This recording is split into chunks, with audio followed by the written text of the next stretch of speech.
Welcome to Nottingham Contemporary, everyone. We're really happy to have you all here, also in our alternative location, which is the cafe, and yeah, it's usually a very nice space, convivial space to host events, so I hope you enjoy it.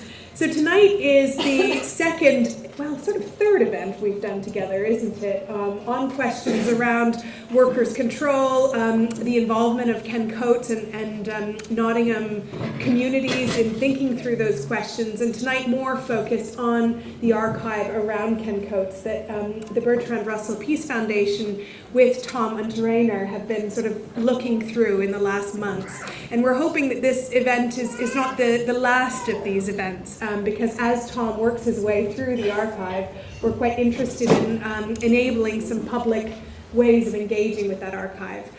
For us at Nottingham Contemporary, I think around the show that we had, our last season, which was on Yugoslavia and its histories and artworks made from the 60s to the 80s, we had a number of different groups come together to think about this question of workers' control, but also people's control over their lives, over their workplaces. And of course, Ken Coates is a very significant figure in thinking through those questions in this city. So we're thrilled that you're all here, and I know many of you have had specific and personal relationships with Ken Coates. And for example, Ken's partner is here tonight, and we're really glad that people have come out to support and also to share stories and ideas. Also about, I think, really pressingly, how we can revisit some of these ideas, but also take them forward in the present, when many of the issues I think that Ken Coates was dealing with in that period that we're discussing tonight are very relevant to today. So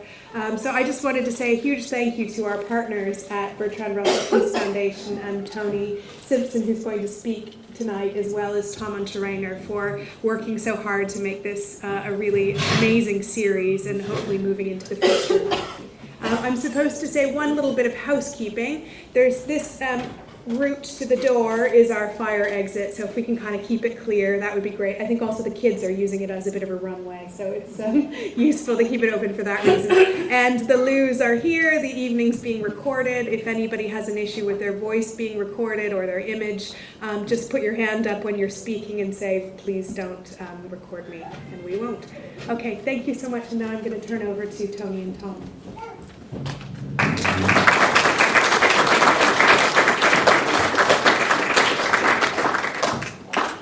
I'm going to speak without a mic, but hopefully, using my school teacher's voice, people will be able to hear me. So hopefully you can hear me at the back. Yeah? Okay, put your hand up if you've ever heard the name Ken Coates before. If you've ever heard Ken Coates, why start with that question in a meeting dedicated to his life? Because it was that question asked in a room of a similar size that first alerted me to Ken, his work, and his activities in Nottingham and internationally. And the person who asked that question was Leo Panic, who'd been invited to the University of Nottingham to deliver a talk along with his collaborator Sam Gindin on their latest book, The Making of Global Capitalism. Unlike this evening, nobody in the room raised their hand.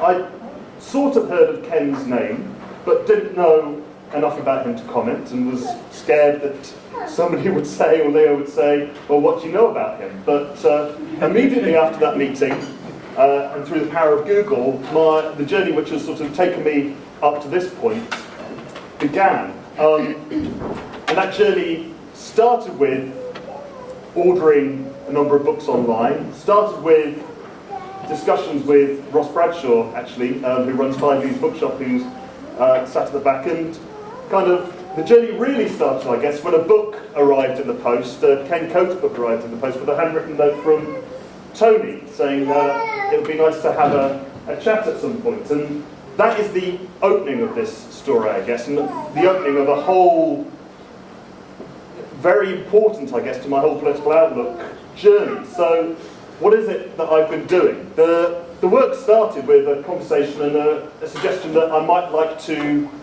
start to compile a bibliography of Ken's written work. That was about a year and a half ago. The bibliography is not complete, but it stands about 90 pages of A4 text at the minute.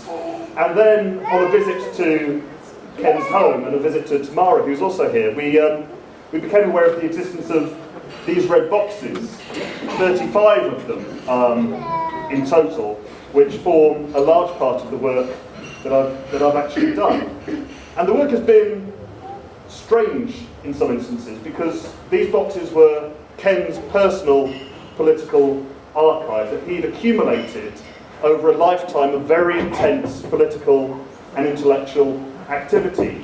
I think very few people knew that they existed, perhaps apart from Ken and Tamara and the people who worked most closely with Ken. And having never met this person, only having a relationship with Ken through the medium of his published written work, to be able to go through those 35 boxes in detail, to list their contents, to read his own personal collections of his political activities and intellectual journeys has been very revealing, to say the least, and as you might expect. I was talking to Joe, who's visiting us all the way via Washington and various other places today, about my first experience of reading Ken's work, and I described it like this, as being sort of slapped in the face, and slapped repeatedly and quite hard and for a prolonged period of time, because the experience of reading Ken's work brought home to me and it enabled me to make connections that I'd started to form in a quite naive way, I think, over 15, 20 years of, most of the time, quite unthinking political activity.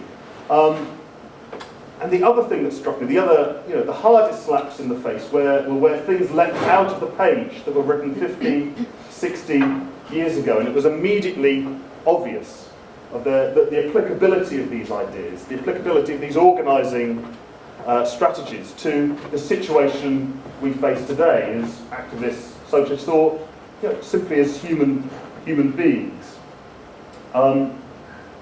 There's an urgency to what Ken wrote. So I went through this box, which I'll talk more about later today, and I started to get quite agitated and irritable, and I popped into the office to speak to Tony, and I think I muttered a few sporadic words, but the words that stood out were impatience and urgency. There is an urgency to Ken's writing. It wasn't just an abstract political project, it had real concrete applicability then, and I believe very much so in the here and now. And that's very much conveyed in the essays contained in this book, after which tonight's meeting is named Beyond Wage Slavery. These are a collection of articles written in the late 1960s and early 1970s. And again, there were the responses to these, some of the articles, Wage Slaves in particular, which opens this book, can leave the reader, and certainly leave me, breathless with anticipation, with that sense of urgency. And I'll quote from Ken's introduction, and I'll quote from a number of his works to pick out key themes, or some of the key themes in his work. And one of the key themes is Ken's approach to socialism and the idea of socialism. In his introduction here, he writes, "Socialism would, I think, long ago have arrived, had it not allowed itself to be first divorced from, and then even counterposed against democracy." And the idea of democracy is a recurring theme in all spheres and all aspects of Ken's work. One of the main areas we're going to focus on in tonight's presentation is and it's one of the very many areas of Ken's work, is the idea of industrial democracy, workers' control, and the plight of the working class more generally. And what became of these efforts was the Institute for Workers' Control, which was incredibly active and influential in the 1970s. And I hope that people here will, from 1968 onwards, and I hope that people will here who have some experience of that will articulate it.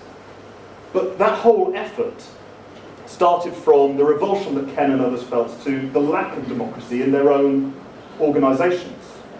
The fact that in successive Labour Party and trade union conferences, the will of the vast majority of the membership against specifically nuclear and atomic weapons was ignored. And the question was asked, well, how can this be so? And what can we do to remedy that situation? So big themes are there. Big themes which have always been with those of us who have thought critically about society and thought critically about how to engage with and change the world. But also some ideas which anticipate a lot of the concerns which are current in politics today, which seem to be new, which seem to be innovative, and which on a close reading of Ken's work, or even a cursory reading of Ken's work, seem not to be so new and innovative. And the second quote here is from Wage Slaves, and this is it. It is hard to be a 5-day slave, free at the weekends. Recently, in the same week, I visited a pharmaceutical factory employing some thousands of young women, I've typed up some of the language, and a fun arcade in Skegness. In both places, rows and rows of young women stood poring over rows and rows of little machines. The first enterprise was for bottling, sealing and labelling pills. Engaged in it, the women were producing. At the second, which was designed for taking away the sixpences earned at the first, the operatives were involved in consuming. This is both a critique of society in 1967, and the essay Wage Slaves was first written for a collection of essays called The Incompatibles, which describes the aspirations of the working class and its movements, and the aspirations and policies of successive governments. So in Ken's writing you have a piercing critique of society at its time, but reading it from this distance, it's an anticipation of major themes and major concerns which we all, and our movements today, must address. So going through these 35 boxes has been an education. It's been a journey, certainly. It's been very challenging. It's made me think a lot. It's provoked and made me question certain fundamental views of the world, and I feel privileged to have had that experience. So out of the 35 boxes, how to choose one to bring to this meeting. Certainly if I had to speak about the whole work, we might be here for several weeks. And tonight I'm only going to talk about a quarter, or the first quarter, of this particular box that I chose, and it's labelled KC, or Ken Coates Articles number 3. And it just deals with 1967. Some of the data, because I'm a maths teacher, so I quite like data. It has 71 items in it, so for one of Ken's boxes it's quite small, so certainly on the small side. Some of the boxes run to 200, regularly run to 200 different articles and items, and some of them are replicated in terms of different drafts, corrections, print proofs, so on and so forth. So it's a small box, but it's a busy box. And that's another word that occurred to me looking through this again for, I'm not sure what time. It's a busy box. But every year for Ken Coates and those who work with him was a busy year, and I think Tony will talk more about that later. But it was a busy year, and it was international in scope. And it was also very local in scope, a stone's throw away from where we are here. It covers a visit to Cuba. It covers the 5th Workers' Control Conference, not the Institute for Workers' Control, but its predecessor. There are items relating there to Ken's protracted battle with the Labour Party over his expulsion for telling the truth about Harold Wilson and his policies. There's a lot in there about democracy, but there's also a focus on a study that Ken conducted with Bill Silburn, who's also here tonight, on St Anne's. And it's a study of poverty and deprivation in that section of this fine city. So I'm going to open the box, and in opening the box, this is an invitation, really, to everybody to not touch the box because you're not allowed, but to... well, you might be allowed, but I don't want you to. An invitation to explore Ken's ideas, both in their current form, what's happening now, what the work of the Bertrand Russell Peace Foundation is today, and also what the work of some of our friends in the room happens to be.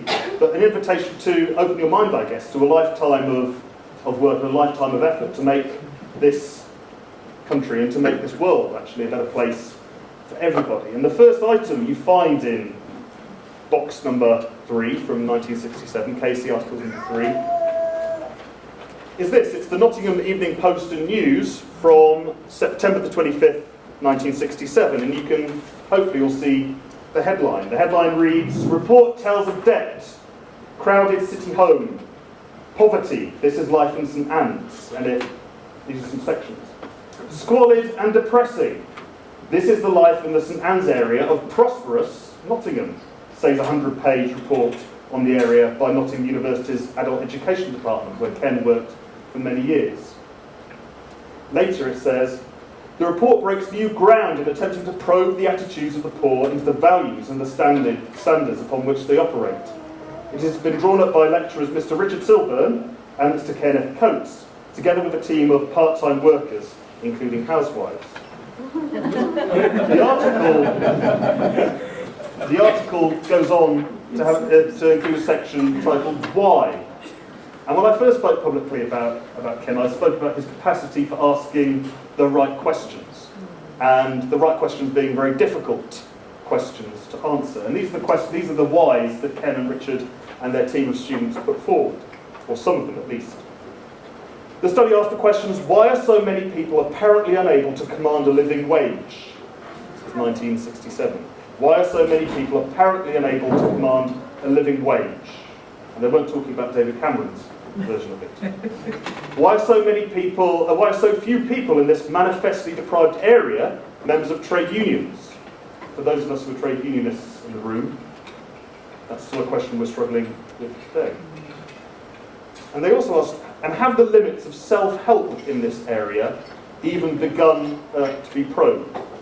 And I'll leave you with that question, and we'll move to seeing an excerpt from a film about the St Anne's study, which was directed by Stephen Frears, who's now a very famous film director, and this is his only documentary, and it features Ken and Richard and the people of St Anne's, and I believe that Tony again will make some comments on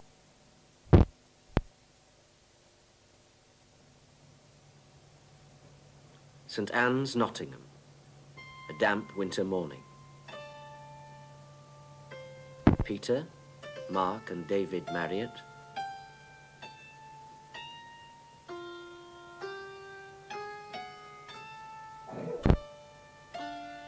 Anthony and Evelyn, 11. The children don't sleep well. Sometimes they fall asleep at school.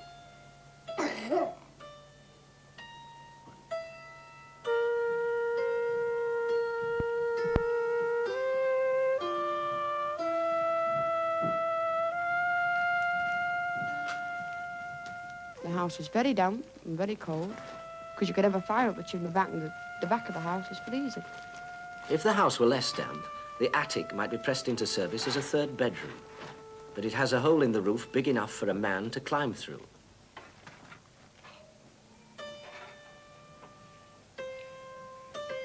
The house has no bathroom, no running hot water, no lavatory indoors, and no proper place to store food. I have 2 children that suffer with bronchial asthma, and it's the matter of, we'll say, 4 weeks since Anthony, he came out of hospital with it. The oldest girl is 11. She has to sleep in the same bedroom as 4 boys, and the oldest boy is 10. I mean, any day, nature could take its part on her, and she's going to be in a terrible mess when she gets out of bed, with the 4 boys in the same bedroom as her. I mean, she's a well-developed girl for an 11. She knows all about the facts of life and everything. Anthony.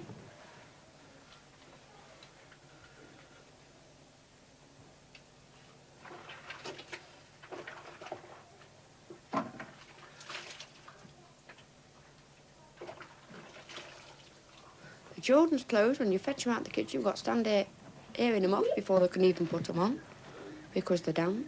You can't keep nothing at all. Everything's mildewed that's left in that kitchen. You can't keep any food in the cupboard. You can go out there now and smell that cupboard. It's mildew. And if you buy a loaf of bread this morning and I want to use it tomorrow morning, you could smell all fusting off it. You couldn't possibly use it. Even cornflakes, they go soggy. The only thing you can save is tin stuff, which we don't use a lot of. You see, I buy it fresh every day from the butchers, the greengrocers, or whatever we need. But it means I have to go shopping in the morning to get my husband's dinner in for him to cook at night when he comes home. And I've also got to go shopping on my way home from work to buy something for the supper. I mean, it costs you far more to nip to these little shops to buy, say, a quarter tin, a pound of sugar, than it would to go to one of these supermarkets and buy the whole rations for a week. Better give up.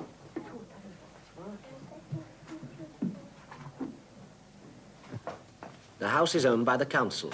Repairs are slow. There hasn't been a toilet for 6 weeks, and the corporation know this, but they're just not doing nothing about it. They say you've got to be another 2 years, but in 2 years there'll be no house left. We'll be living in the middle of the road. We might as well live there now, anyway. Because it is damn hard work, I'll tell you, having to boil every drop of water you need. I mean, some people would say you must make more of an effort, you must find a better place to live, you must sort of... Well, just let anybody say that to me and I'll ask them to go and find me one and I'll go and live in it. That's my answer to them.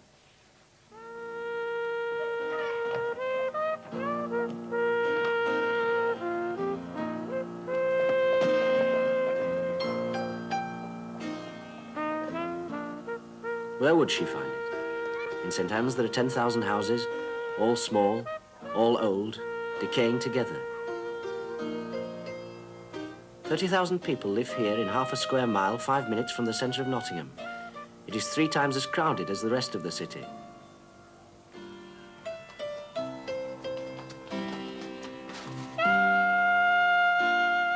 Some of the problems of St. Anne's are apparent enough.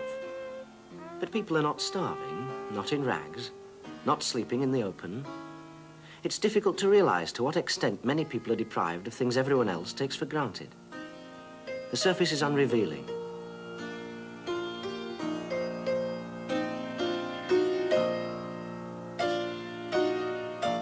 But we know more about this area than other similar ones.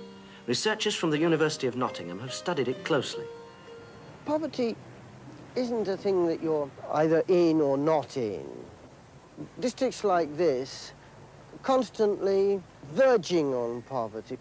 The individual people are sometimes above and sometimes below the line that researchers from outside might come in and call poverty. And it takes the form of a life cycle. You may well be born in poverty. That's to say, if you're the second or third child, not the fifth or sixth, but the second or third, you may well arrive in a family whose budget is now so stretched and whose means are so small that they'd be better off on public relief. Good. You grow up, you leave school, and you go to work. And at that point, you take yourself and the family above the line, because there are now the incomes of all the children coming into the house.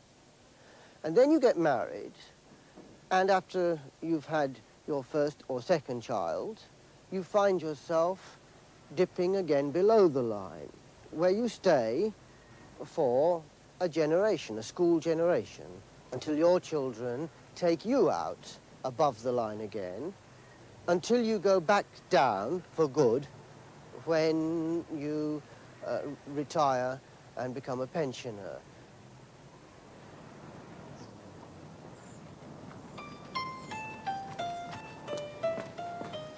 Morning, ladies. Good morning. Let Annie come in. Come on, Annie. Come on. They must put terrible amount of hours in because it's such tedious work. You see, sometimes you get good work, sometimes it's very dree. And the drearier it is, the harder they have to sit at it. You get a good walk, they can earn 30 bob a day at least. Get a bad one, take you a month to earn 30 shillings. Nottingham's most famous trade is lace. What these women are doing is to separate the lace into thin strips for the hems of, say, petticoats. The lace has been woven in one piece, and these women are separating it into strips by drawing out the thread or warp that holds them together. A machine would be more expensive. See, the lace varies, and they have to take the good with the bad. Around here, we're living in the poorer class of people, and they live for the lace. Take the lace off them, they wouldn't last long. They're too old to go out to work. They're past cleaning jobs. There's nothing that they could do. But apparently half of them have been brought up by their mothers and the grandmothers that did it before them. They were taught by the grandmothers, and it was very hard work in those days.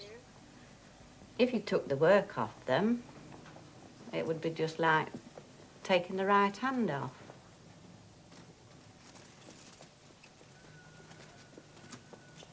Some women prefer to do the same work at home.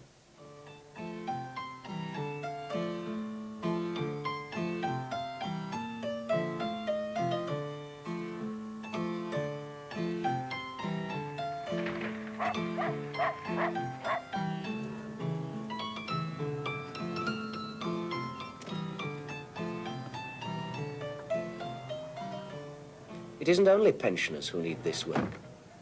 Pat Smith and her husband have 2 young children and would find it very difficult to make ends meet without her long hours at the lace. How much will you get for that lace work, and how long will it take you? Well, it varies, but this piece will take me between 3.5 hours to 4 hours. And they're 3 shilling a dozen breadths. And there are 3 dozen, so I shall get 9 shilling. And will it normally take you 3 to 4 hours, or may it take you shorter or longer? The work varies as you get it. If it's been overdressed, the threads are harder to pull out. And if the work's softer, they're easier. So it could take me, well, up to 12 hours to do the same amount of work. And you'd get more money then? Oh, no. When you take the work on, you know this. No matter how many hours it took you, you'd still get the same amount of money. So you might still get 9 shillings for 12 hours work? Oh, yes. How much on an average week would you make?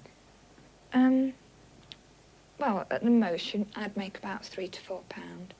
But if you've got a poor week, you can earn as little as 30 shillings. Could you manage without doing the lace? I have stopped on the odd occasion if I've been ill, but you feel the pinch straight away because you've been used to it. How much does your husband earn? His full week is £12.10, but he comes home with about £11 after that. That's £12.10, and then... His stoppages. Of this £11, 50 shillings goes in rent for a house with no bath and an outdoor lavatory. The house is very damp, but because they've worked hard, it doesn't look it. No, because my husband's put wood on the walls. But behind there, it's green and very damp. Does that mean you have to have a lot of fires? In this room, yes, you should have a fire continually. In the front room, you can't afford to have a coal fire in both rooms. And the furniture just goes green with mould. But the little boy suffers with bronchitis terribly. And, you know, infections of the ears and that, through the damp. Are they doing well at school? Yes, they're average. But the schools are a bit overcrowded.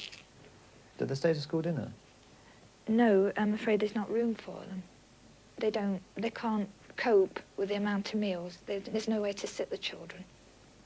So they have to deal with the very needy cases, people who are on assistance.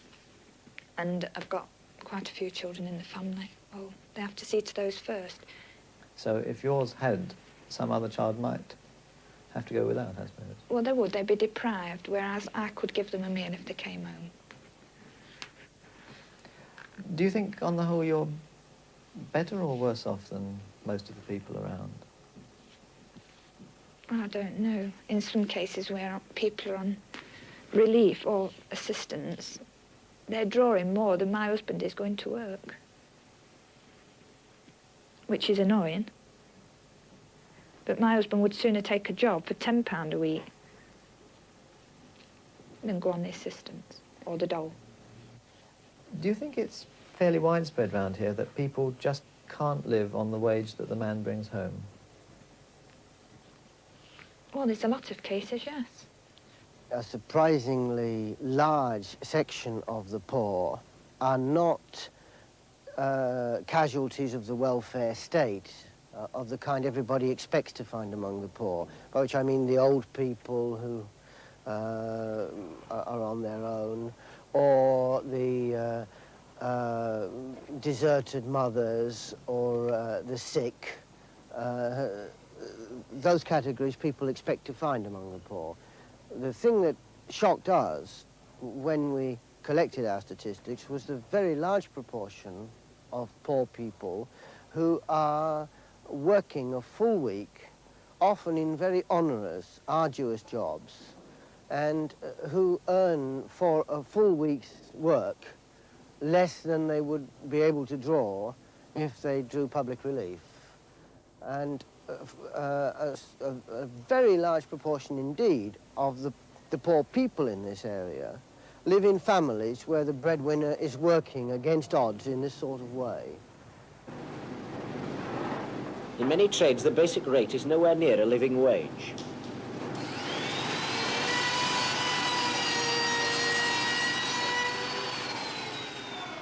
Jeff Churchill works making kitchen units. I earn £11 a week for 40 hours, flat week, and I get every night till 7 o'clock. That's time and a quarter. And Saturday mornings, you do 4 hours, but you get paid for 6. So Jeff, for a 52-hour week, takes home at most £14 to support his wife and 2 children. In trades like woodworking, wages have always been low. Even with overtime, they can only live on £14 if they're very careful. You can manage fairly well most weeks, but if you get caught for a bill, you've got to miss something to pay it. And you've got to do as much overtime as you can then to try and straighten the rest up. He married his wife, Kath, 4 years ago when she was 16. There's a good boy. I expect him to go out to work all the while, but not overtime every night. And the kiddies go to bed about 5:30, 6 o'clock. I've got to sit till 7:30 all on my own, waiting for him coming home. And it seems days, you know, it don't just seem a couple of hours. And I do like to be with him. I'm going to feed the pigeons, okay? All right. £14 a week for 4 people means that Jeff and Kath are proportionately about as well off as an old age pensioner living only on his pension. On the money that Jeff is bringing home, how does your budget work out? I'll have about £4.10 a week for food. And that's for how many of you? That's 4 of us, because Mandy don't have bottles now because she's nearly 3. And Jeff only comes home for 1 meal a day, that is night time. Through the week I have a casserole on a Monday with Sunday's leftover meat. And on a Tuesday I do chips, egg and beans. A Wednesday we have sausage, potatoes and greens. On a Thursday we probably have chips again. And then on Friday we probably have beans on toast, beans and egg on toast. Or tomatoes on toast, you know, something like that. Until Jeff comes home on Friday night with his wages. What are your other main expenses? My coal. I have 2 bags a week and that's 11 shillings a bag.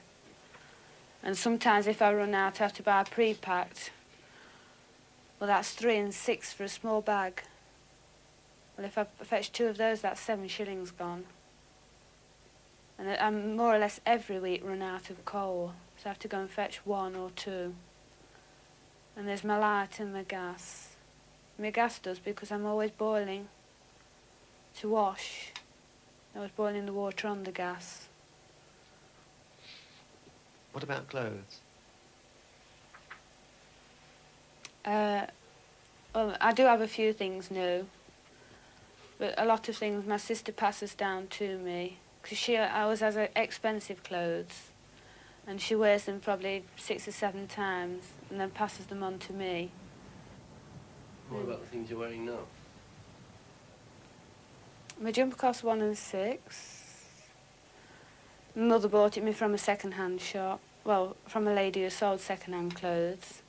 My skirt my sister gave me, and all my underwear my mother bought me as birthday and Christmas presents. There are second-hand clothes shops in nearly every street. They do good business in cast-off dresses and suits of the recently dead. Which one, love? Now, that's one to match the other one, love, Dave. Now, you're going to have those because I haven't got any the other day. Was there some of those without the buttons on? Yeah, there was a tie on. Yeah. Look, that's too small, darling, now. Look, that's only... Yeah. You've got one of them and it's shrunk on it. You must be a bad washer then, darling, if they're shrinking. Prams, cribs, new baby clothes, even those children clothes and etc. and etc. Men's trousers, men's working shoes, boots. Take a winter coat like this. Winter coat like this. Naturally, there's no buttons on, but if I have time to do it myself, I put the buttons on. That's a good winter coat. Now, I'd charge 10 shillings for that. Curtains, they're not really good quality curtains, but they're better than some curtains that people do have. You know. Now, that, obviously, nobody won't want that to put up to the window unless they're very, very poor. So what they do, a lot of children that they have got, they cover a settee or 2 easy chairs or something to make the room look respectable. Do that. Now, that pair, I charge about £4 pair for that. Now then, a mod dress, that. Good. Quite nice for a young girl, that one. About 7 and 6. That one. Wool dresses, there. Good wool dress, £10. Hand knitted down dress there, lovely for a little girl there. There, 5 shillings. You get a lot of children coming in, very Yes. badly clothed, very badly shoed. But you get some children well clothed, well looked after, and the parents want to do the best for the children. Sometimes they don't bother with themselves. Another time they feel that they need a new coat themselves. So if they come in for a coat themselves, or perhaps underwear, even bra, panties, anything like that, shoes, naturally they want it as cheap as they can get it. They want about 5 shillings a limit for a pair of ladies' shoes. Good quality shoes for children that don't mind. A good pair for about 5 shillings or even 7 shillings. But if they almost new or something like that, 10 shillings. Now they don't mind that because children's shoes are going to be about £2, £2.5, anything like that. They last them 3 months, no good.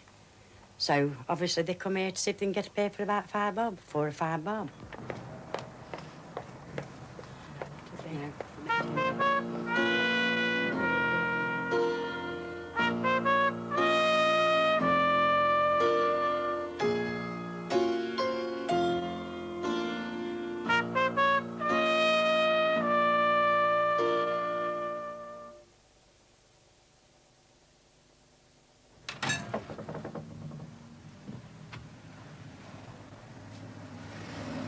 Can I have 30 bob this, please? Before the war, there were 40 pawn shops in Nottingham. Today, there are still 5. 2 of them are in St Anne's. You've had it before many a time. Oh, yeah. There are fewer regular customers and fewer pledges, but between them, the 2 shops may still take 500 pledges in a week. The mechanics of the transaction are still the same.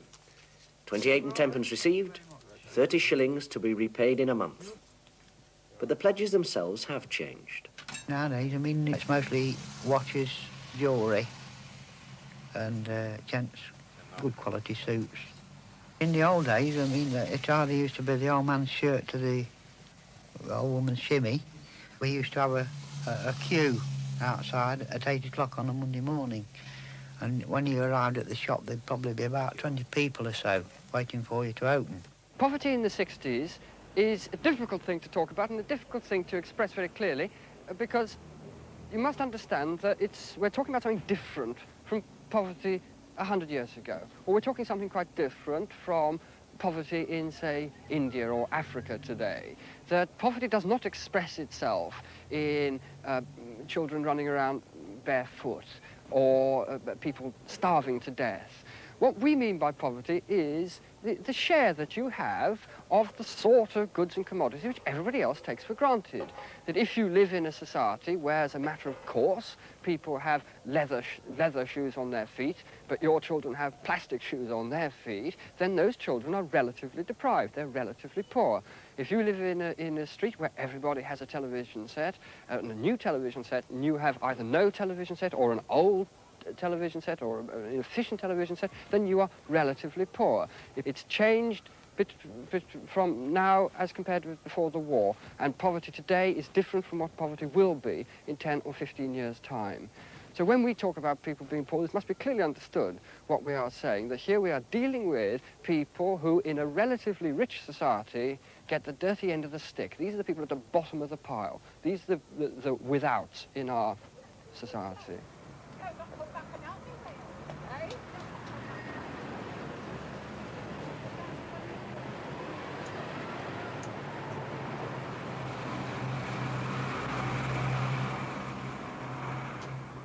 The Victoria Wash House.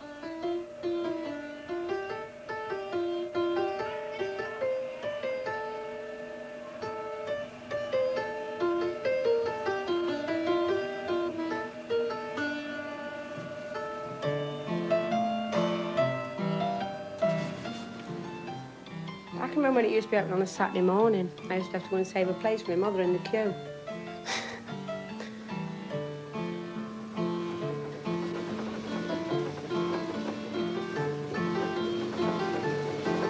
The sinks and the racks haven't changed at all. They've always been like that. The only thing that's changed is them 12 machines that run down the middle.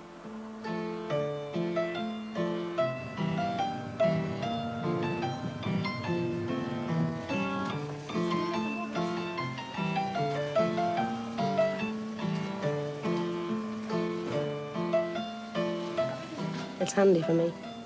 It's handy for anybody with 7 kids, and it's cheaper too. If you go to the Bendix, it costs too much. But it would do for me anyway. Nottingham is well supplied with laundrettes that do the work for you. But the wash house costs 1 shilling an hour instead of about 3 shillings at the laundrette.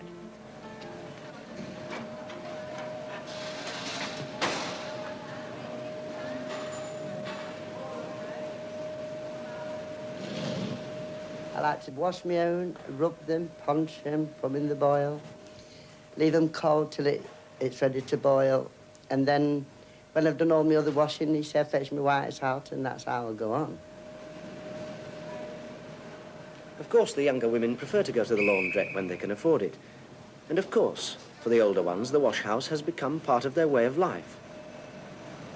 They've got used to the hard work, and they're grateful for the company. They will feel a sense of loss if it's pulled down.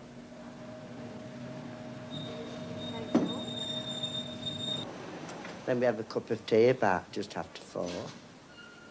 And then when it's all dried, you see, we'll go on the ironer, pay a penny like, and till you're finished.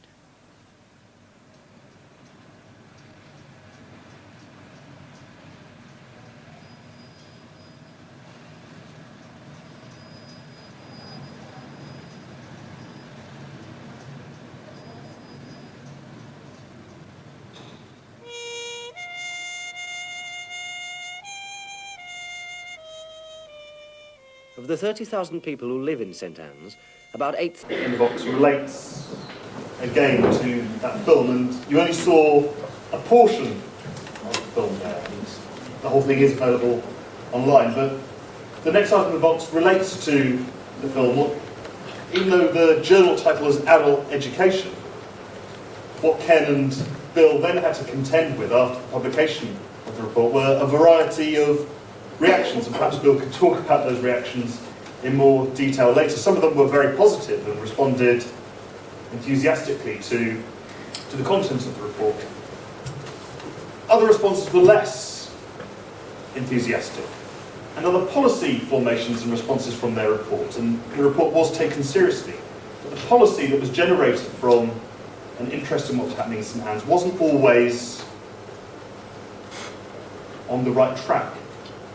And in their article in this journal, which is the Journal of the National Institute for Adult Education, Ken and Bill write about the process that they undertook, the work they did with their students, the way that the study group of 19 or 20 was formed. And they address themselves primarily in this journal to an academic audience, but they touch on the question of what happens, or what the plan was to happen next in St Anne's. And they raise some reservations. And these reservations relate to key themes that recur in Ken's work. They write, "Our reservation stems from the fact that £60 million is a large investment. This is the money that was going to be poured into redeveloping St Anne's. They wrote that total demolition is a drastic commitment and that the likely result is an explosion in the volume of high-cost housing, coupled with the most serious cut in the availability of houses at low costs. Yet the people who were living in St Anne's at the time on £11 a week after stoppages, that was an incredibly low wage. After paying their rent for a council house in St Anne's in that condition and paying for their food, there was nothing left. By a Thursday, there was nothing left out of that £11. And the problem they raised was that demolishing St Anne's, just that pocket of deprivation and poverty in this city, would not deal with the problems of poverty as they were constituted, not just in St Anne's, but across the board in Nottingham and across the UK. Elsewhere, Ken wrote this, and listen to what I have to say very carefully and think about where it may have come from. Ken wrote, "If there is a ghetto, there is inequality. To meddle with its results without overcoming the cause is simply to produce a situation in which its victims have all the disadvantages of deprivation, with none of the consequent advantages of solidarity which these may engender." Who here thinks that Ken is writing about St Anne's? Well, he's not writing about St Anne's, he's writing about Stokely Carmichael and the Black Liberation Movement in the United States. So in 1967, Ken travels to Cuba to attend the first meeting, the inaugural meeting of the Organisation of Latin American Solidarity. In the 1960s, Latin America is ravaged by revolution. It's ravaged by bureaucratic and totalitarian governments. There are coups. There is mass poverty. You have Che Guevara. Various movements and governments across Latin America call this conference. And this touches on another key aspect of Ken's outlook. That's his internationalism, which was at the core of what he did. And Ken met with Stokely. In fact, in this, which is the London Bulletin of the Bertrand Russell Peace Foundation from September 1967, there's a rather fine photograph of Ken descending from an aeroplane steps behind Stokely Carmichael. Stokely, if people don't know, was at the time the most prominent figure in something called SNCC, the Student Nonviolent Coordinating Committee in the United States, which organised the Freedom Rides, which organised non-violent resistance to state-structured oppression and forced poverty of the black population in that country. And the year later, he came on to play a prominent role in the Black Panther Party for self-defense. So Ken travelled to Cuba and stayed in Havana in August 1967, but travelled around the island. And this was just 2 months before the murder of Che Guevara in Bolivia, who Ken admired greatly at the time. Again, what does this tell us about how Ken's interests intersect with problems of the time? Well, one need only look to the situation in Brazil, the bosses' strike in Venezuela, the soft coup in Brazil, to understand that Ken's concerns at the time and the way he threw himself into mobilising around these concerns have echoes with us today. Writing of OLAS, and this is another key aspect of Ken's work. At the OLAS conference you can imagine, the varieties of opinion which were present there, from people promoting armed guerrilla struggle to mild reformists who thought we could tiptoe our way, or Latin America could tiptoe its way towards freedom. You had people there from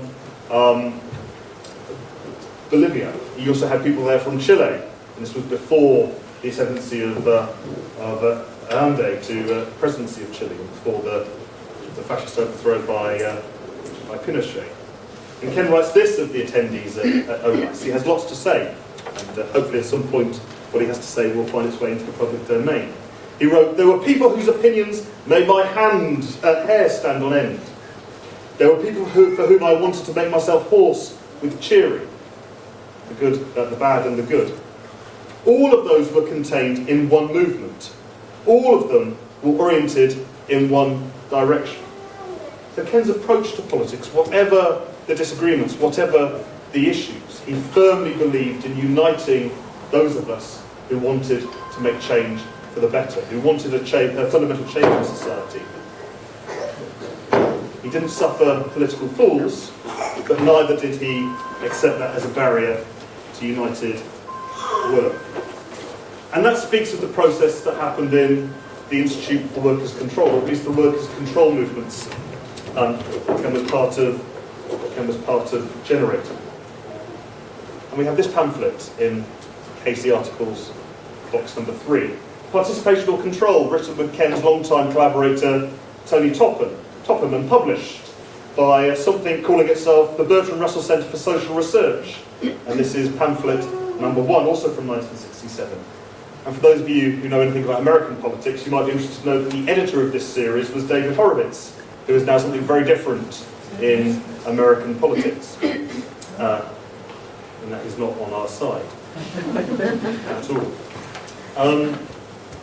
The origins of this movement.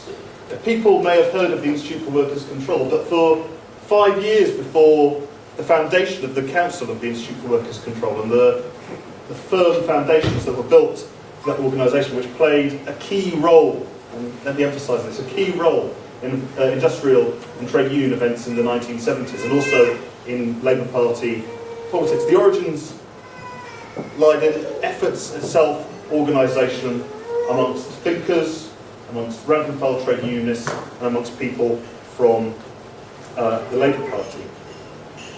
They engaged actively, before the IWC was formed, this group of people engaged actively in trade union and Labour Party policy debates. They met, they shared information, they shared ideas. And this question here of participation or control, again, nearly 50 years later, this question is key. Workers on boards, trade union representatives on the boards of multinational companies, or do we want something different? Ken and his writing partner Tony, were addressing that question at the time and teasing out the nuances of what these ideas meant and what their implications were. There's much else in here which I won't dwell on because time is running short. There's a first draft of Ken's introduction to the autobiography of Tom Mann. This is a reprint published in 2008 by Spokesman Press, but the original was in 1967, and Ken was asked by E.P. Thompson to write the introduction to the life of this great man. And Ken addresses Tom Mann's good points, but also addresses the not so good points in his introduction. But the introduction speaks of Ken's approach to politics, and is well worth looking at. And I will sort of conclude with this. So these are Ken's handwritten notes, and I believe they're undated, they're unreferenced. It's quite a frustrating thing about Ken's archive throughout the 35 boxes is that very occasionally there are no titles and no dates on his drafts. That forces one to go and read absolutely everything else that he's written and was published to track it down, which is good teaching. But here we go. This is handwritten. This is quite rare for Ken's archives. They're not full of his handwriting. They're full of corrections and handwritten notes, but very rarely do we have a 15-page document in his own hand. And I'll read a section of this to include, and it's an extended section, but it's worth touching on, I think. And this relates to, I think this comes from the Workers' Control Conference in June 1967, which was held in Coventry.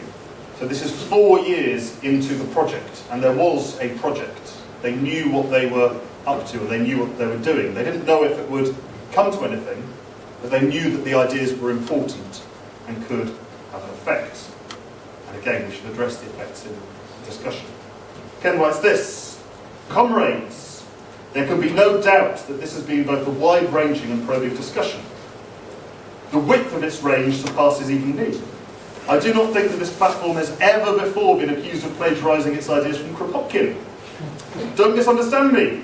I'm in favour of taking up good ideas from wherever they may be found. But all this only testifies to the unitary force of the idea of workers' control, which shows here that they can bring together people from very different backgrounds and very different traditions. The ideas we've been discussing here are in one sense the same ideas that we were developing 4 years ago, at the much smaller founding conference of this movement in Nottingham. But in another sense, they are not. This conference has gone forward. It's still saying many of the same things that we were saying 4 years ago. That is true, but we have learned some new things. 4 years ago at our founding conference, we had hardly any trade union delegates, even if there were a number of sympathetic individual trade unionists. Today, the great majority of people here are trade union delegates. 4 years ago, there was certainly not a powerful student movement amongst university students. Today, one is developing, which is represented here in 1967. 4 years ago, our ideas were still largely abstract, general, without practical application. Today we are discussing with huge groups of workers who have deep roots in their own industries, specific and practical plans which they themselves have evolved in great detail. In steel, in docks, in public transport, our vague ideas of 4 years ago have become precise policies for serious trade union bodies. The record shows that very plainly that our influence has been growing considerably. But that influence is nothing compared with what it's going to be. This is 1967. It hasn't even begun. Our influence is nothing compared with what it's going to be. In a situation in which the very attacks which are being made on the unions by both employers and government are daily convincing more people of the need for a completely different policy, indeed for a completely different social situation. A completely different social situation. We've covered St. Anne's. We've covered Cuba and Latin America. We've covered the working class in this country. We've touched on trade unions and the Labour Party. We've touched on the idea of socialism, democracy. Big ideas, and actually we're not even a quarter of the way through this archive. We're about 10%, 15% of the way through this one box of 35 boxes. There is a lot there. It's provocative. It's a life's work, in a sense. And I think I'll finish on this. In one of the much later boxes, and hopefully this is clear by now from what you've seen and what you've heard, Ken is interviewed and he's asked about what's important to him. And his answer to this question becomes the headline of the news article. Again, it's in the Nottingham Evening Post from about 1999, I think. I don't have it here. But the question was, what's most important to you? And Ken's answer and the headline are, people matter most to me. And I think that sums up an important aspect, if not the central aspect of Ken's work as representative of these boxes.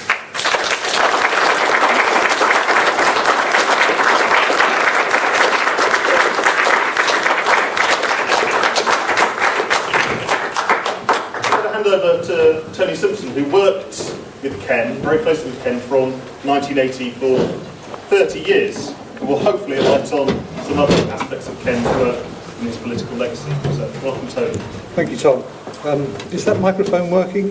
Yeah. Yeah. Just really as supplementaries to what you've heard,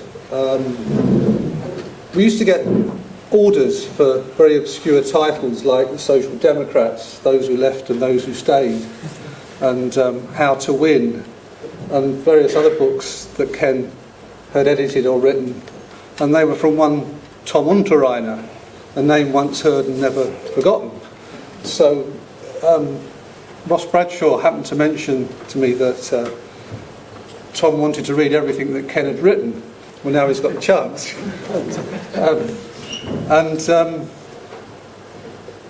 By way of a supplement on the film, if you go to YouTube, you can watch the rest of the film.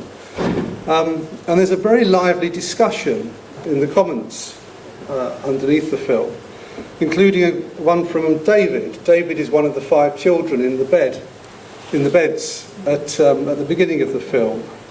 And a month ago, David wrote that he says, the woman with all the kids is now 82 years old and suffering with numerous health conditions, but is still as sharp as a tack and fiercely independent. I'm the boy in the bath, he says.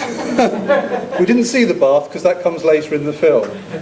But he says the family moved to Broxtowe, all but one who died at 17 in a motor accident. They settled down with partners and bought their own houses in Strelly, Wollerton and Sandyacre. I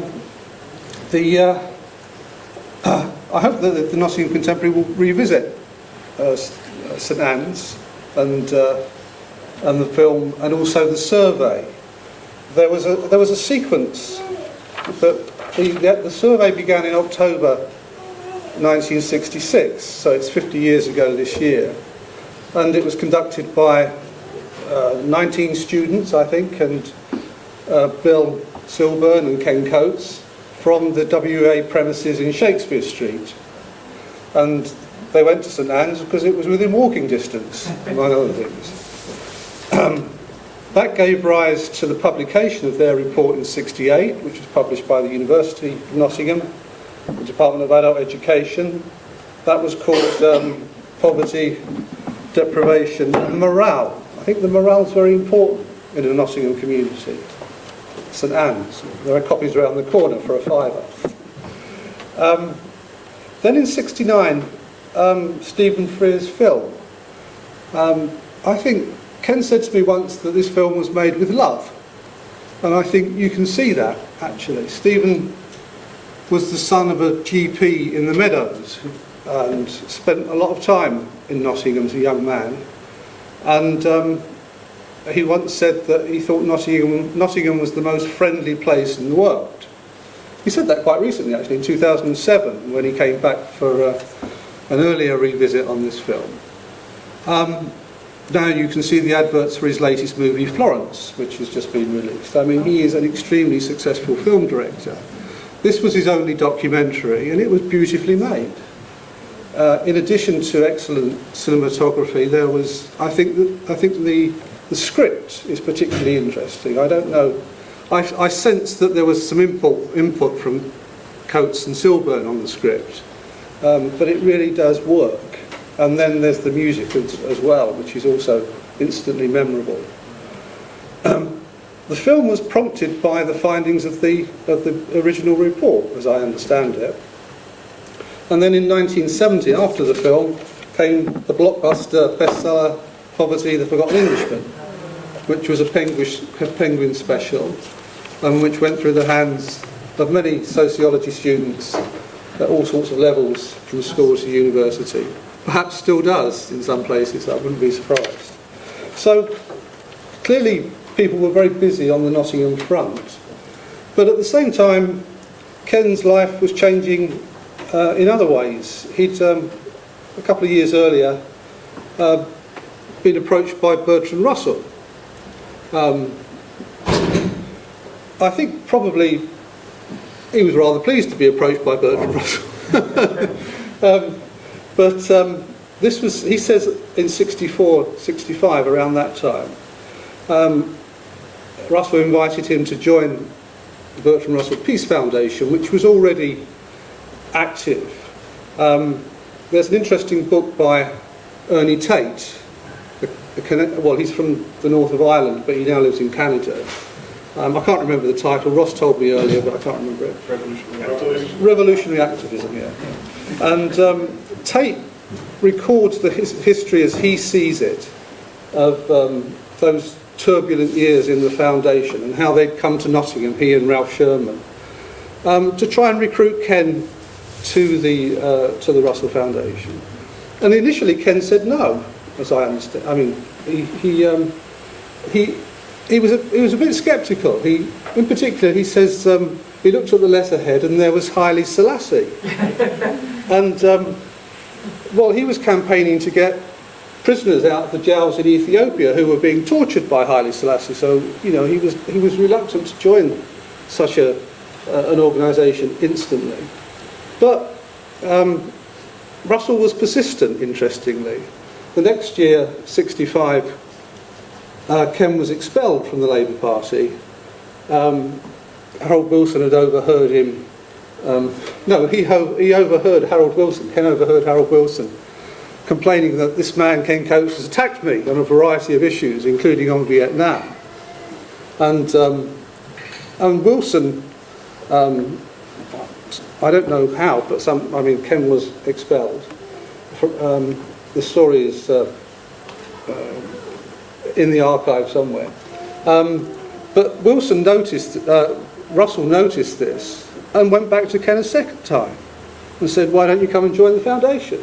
Well, what a lucky guy, he gets the second option.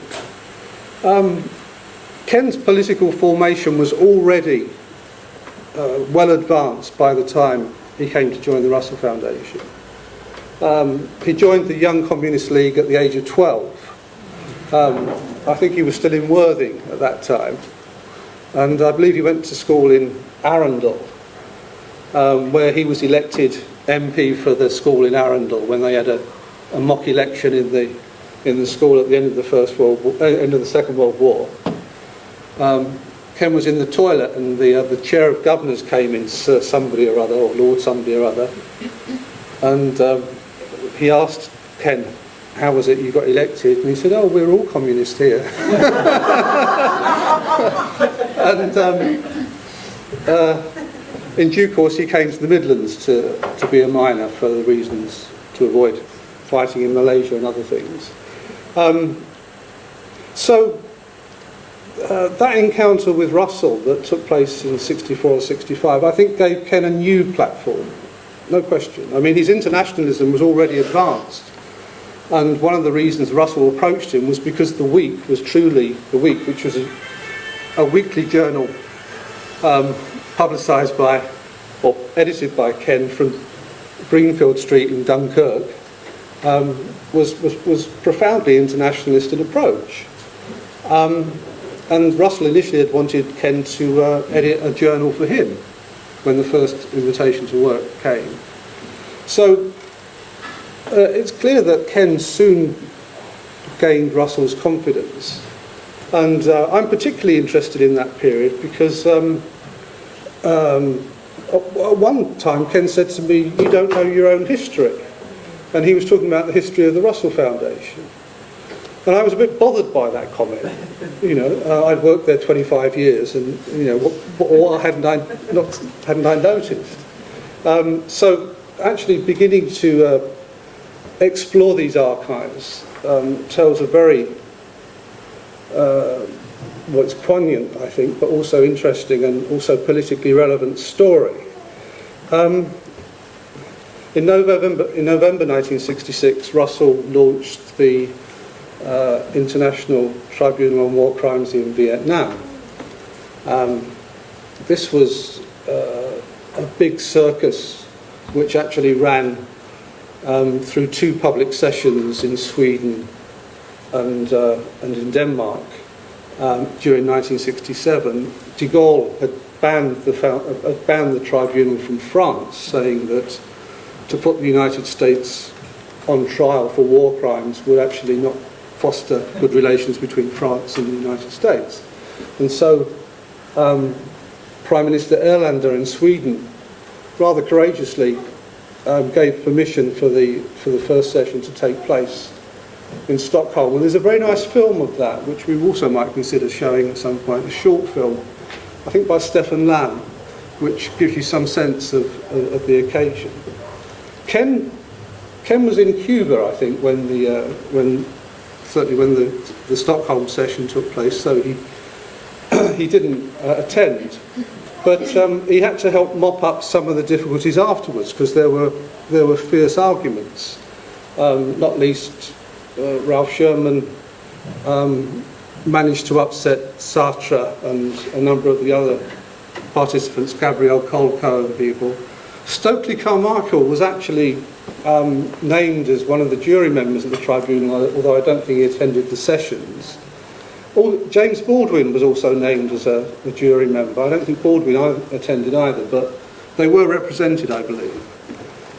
So we have this very rich approach of, in the slogan, think globally, act locally. Well, this man embodied it. Ken's approach was very much on those levels. Thomas talked quite a lot about the formation of the Institute for Workers' Control. I think the point is that in '68, in March '68, they brought themselves together as what they called an institute. I remember Peter Heathfield once saying that he was a member of the Institute for Workers' Control, Peter Heathfield from the Miners' Union, and then Audrey Wise stood up and said, well, it's a lot of flannel, it's just Ken Fleet and Ken Coates, you know. Actually, it wasn't a lot of flannel. What it was a meeting place. It was where people could speak for themselves and find their own, I would say, solutions. Often it was much more tentative than that, but you know how it is. You know, when you have the chance to discuss something, things become a little clearer afterwards because you compare ideas and experiences, and it's strengthening and enriching in that way.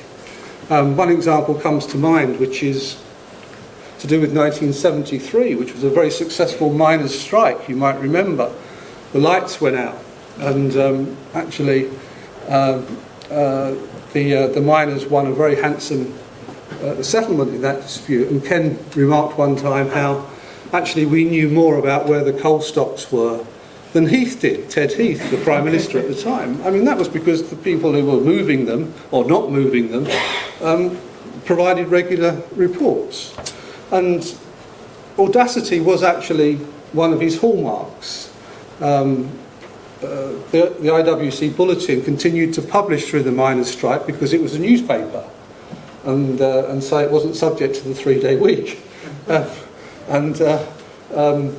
That was from Gamble Street, which was the premises that had been established just off of Alfreton Road. I should mention that apart from all of the work on poverty and on Russell Foundation work, the Russell Press was established as a printing operation in Nottingham, initially in Goldsmith Street and then in Gamble Street. John Daniels, who's here, can tell you all about that. Ken Fleet can tell you some more. That continues to play its part in the local scene, but also more widely. It was initially, the press was established to print the Foundation's campaigning works, and also to print for other campaigning organisations, and it's continued to do that job. So Ken's approach was very much not to have one ball in the air, but at least 3 or 4 at the same time, and sometimes 1 or 2 of them got dropped. But it was a very creative approach. Tom found he was slapped in the face. I felt more. I think what he meant was he was woken up by what he was reading in the archive.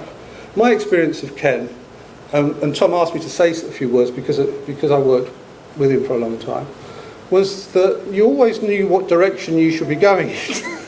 he was very good at encouraging you to want to go in the direction that he agreed you should go in, and actually usually he was right, and you were happy to go in that direction, and you were given your head. I mean, it was very creative.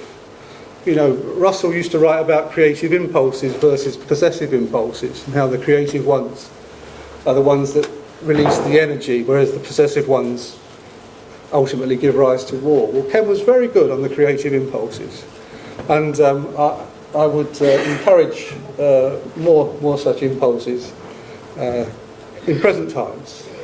So,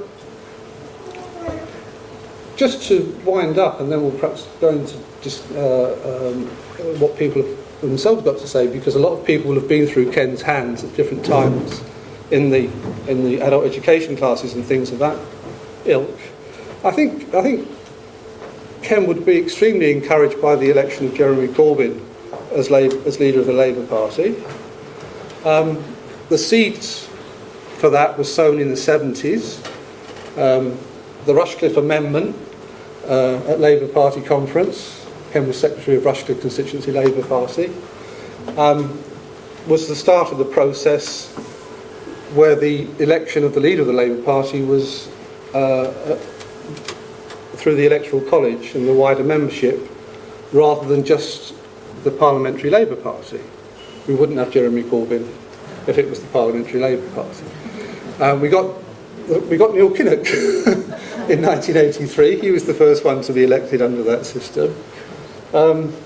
We got Tony Blair. Now we've got Jeremy Corbyn. So you never know where these things might take you. Really, that's an open-ended discussion. Mining the archives is an open-ended process. The red boxes, I think, are quite revelatory. We were looking through this one today, and it includes the initial proposal for Poverty, the Forgotten Englishman, the initial proposal to Penguin about that. And it's obvious that there is increasing academic interest in the 1970s, and rightly so, because it's a much misrepresented era.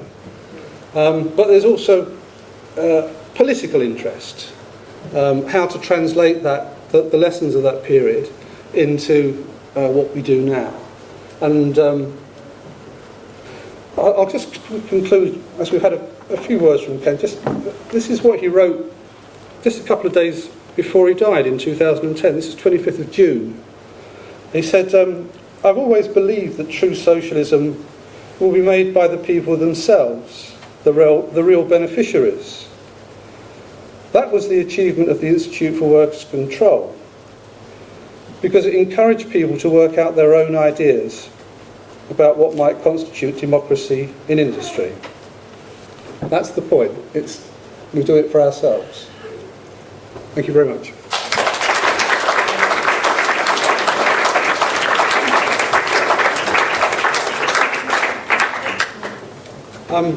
I'm going to now step into the chair, as it were.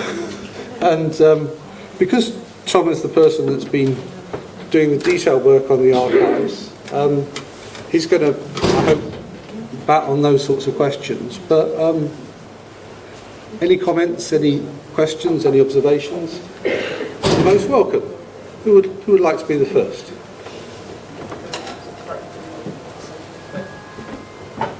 There'll be somebody out there, I'm sure.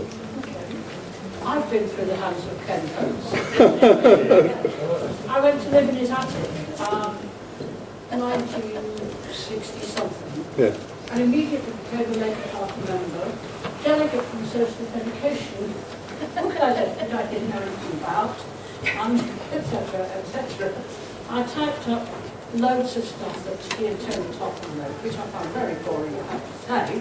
Yes. Didn't understand anything different. I turned duplicator Hamlet at the week, which was in St Anne's, 4 Dame Street. And I didn't know, the week was a compilation of all sorts of bits of snippets produced from all over the world, brought in to a weekly bulletin of things that were relevant. I'm just astounded had that somebody said, well, we know when the next revolution is coming, it's in Venezuela. I said, how do you know that? I had no idea. I mean, I was a teacher. My first vote, by the way, was for a Conservative. Because I'm not saying red name, I thought it was threatened in Russia. But I'm changing my mind on that fairly quickly. But I had no idea that people had thoughts, ideas, or information from such far places that were actually true, interesting, or what was that word? Audacious. The impulses. The Creative. Yeah, creative impulses. He was creatively impulsive, wasn't he? I just wanted Yes. I was in one of the groups of people who went to his lectures, his courses in the Dublin Workers' Education Association. And of course we were talking all the time about socialism and revolution and things like that. And one evening, we were on this sort of town, and somebody walked in the door and immediately started talking about statistics in the Labour Party or something by the way. And we sat there, and then halfway through when we had a break, Kim said, "Why didn't you ask him questions?" I said, "Who was that man?"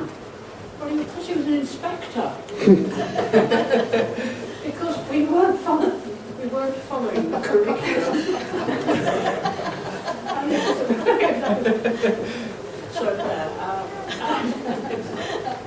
And you've reminded me so much. I mean, I was 24 when I met Kev, and I know him and his family. I'm still in contact with him now, and it's just amazing to remember so much of that stuff. I have a water carrier, you know those things with spouts from Cuba, that a marina brought back for me, because I think I had a hand in looking after his children while they were in Cuba. I can't quite remember. So thank you. No, thank sure. you for the personal and political. Yes, thank you, Jill. Oliver. I was wondering, That's a copy of the week of June 67. The Withdraw Now, South Arabia. The realm. Typical front page fair. Tony, could you get people to go up to the mic?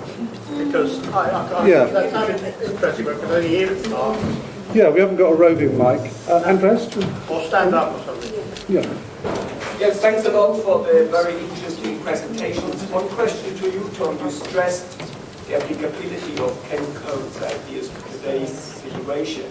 What's your feeling about this notion of workers' control? Do you think trade unions today in the UK are receptive for that idea, to pick it up again and to develop it further and see whether it can be actually applied much more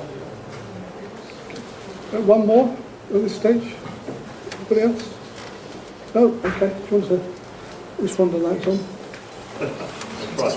I mean, Sorry. Oh, we have one more. Sorry. So the last... Can you stand up, Oliver? Hi, I just wanted to ask, in terms of the genesis of the ideas of workers' control,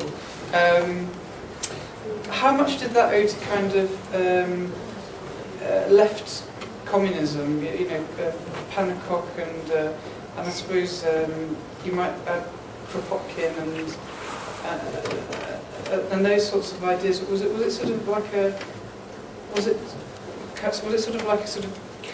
related to council communism, or was it more sort of, I don't know, how would you kind of characterise that? I know it sounds like a very vague kind of question, but it's interested in the ideas behind it.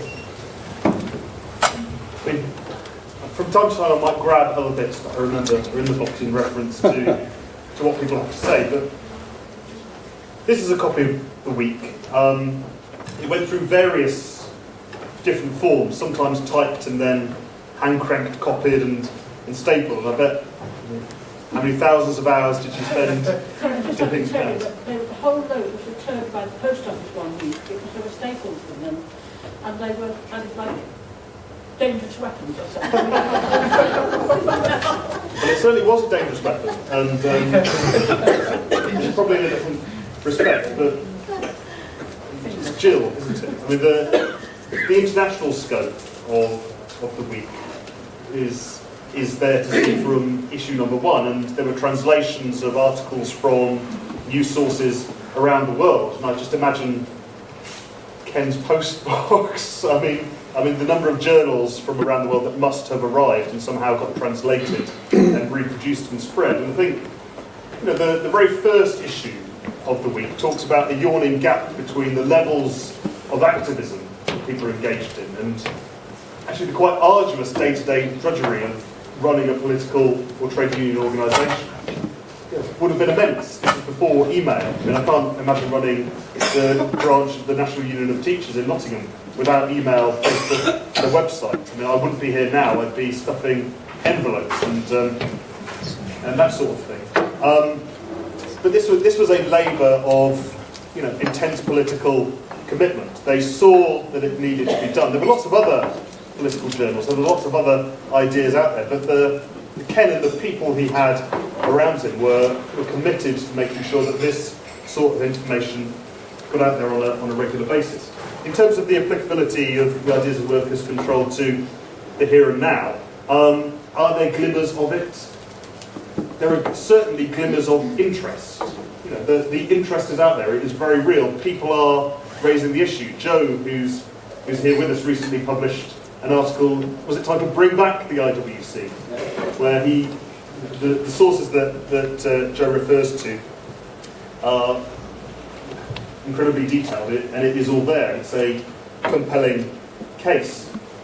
My own personal view is that I think that the ideas of workers' control are central to any meaningful socialist movement and any meaningful socialism that we have to build. Exactly what form that will take, who knows? I mean, there are, you can mount the argument that in basic day-to-day trade union activity, workers' control is there. In every single dispute, in every single action by a trade unionist, there are elements of it there. And part of our job, I guess, is to get people to understand that the kernels of this big idea are there and are being practiced, but they become reality through organisation and through people taking that audacious step. I mean, the excerpt I read, Ken talks about a process of 4 years. The very first workers' control meetings were convened by journalists from trade union papers, socialists, some intellectuals, under the auspices of the London Cooperative Society's political committee. You can go through old newspapers and there are nice little job adverts, very well paid job adverts for organisers for the London Cooperative Society political committee.